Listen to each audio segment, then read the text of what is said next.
जब से हमारे गांव में बियाह भइल बा न, तब से जग के जन मेहरारू बड़ी सन ओकनी के देखला के तांता खत्मे नइखे होत। रह रह के आवतरी सन मेहरारू, रह रह के मेहरारू आवतरी सन दादा। आज फेर आवता दुकवन काकी या दुकवन चाची हैं। रोज के ई लाग गइल बाटे नौटंकी, तैयार होके घूक काट के बैठ जा।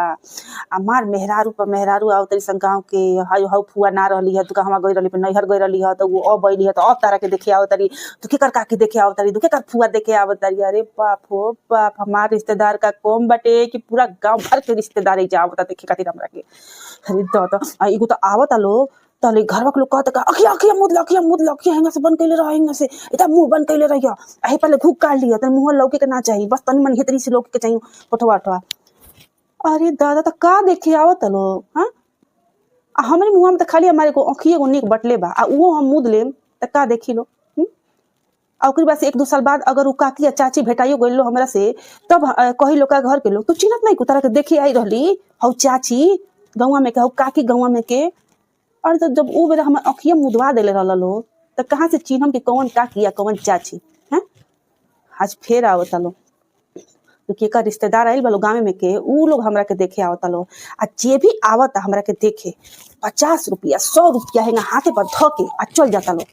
हाँ पापा होतना तैयार होतना थी देरी ले बैठा आंख मुद के आ 50 गो 100 गो रुपली दे के जाता लोग, एकदम जीवे चढ़ जाता। अब आइल तो एकदम अखिया बंद नहीं करम, अब अखिया ऐसा खोलम अहू लोग के अखिया खोलवा दे एकदम कि पते चल जाई। बाप हो बाप, अब लोग के ई ना ही अपन असली रूप दिखाओ के पड़ी लोग के, तब बुझाइए लोग के बहुत हो गल दिखाओ की। हाँ आवे लो आज आवे लो, अब 50 गो पुल्ली जन दे के जाता लो ना तो अपना साथे ले जाओ लो, हमके ना चाहिए 50 गो पुल्ली। आए देखो के हमरा मान के नहीं खे ठीक ना। अब हम जात नहीं सूते, बापू सुतले तो हमारा बाप कितना दिन हो गए अपन नैहरे में एगो सुतर रहनी तो एगो सुतर रहनी ठीक से। ओकरी बात हमरा याद नहीं कि हम कब इतनी ससुरा में ढंग से कब सुतल होखी।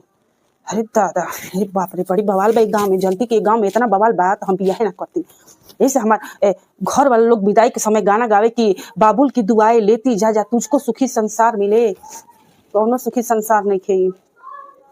आवते 2 खांची 4 खांची बर्तन माजे के पड़ता तब पता चलता। यही खातिर हमके लागत एक गनवा गईले रहे लोग बाबुल की दुआएं लेते, काहे कि में दुआ के ज्यादा जरूरत रहे ना लोग के, यही से केहू कम नहीं खे। अब देखो के खातिर आवत ताली काकी हो आ रहल बड़ी काकी एगो ज्यादा दादा मोरी पर से ओढ़नी देखा दी उनका के आ ढेर कुछ बोलिए ना तब देखो तब असली रूप अपन हम दिखाएम। जब आवत लो तो कहत लो का कि बाप हो बाप होटवा इनकर बड़ी मोट बाटे, हाथवा कैसन लागता बुझाता कि कितना काम काजी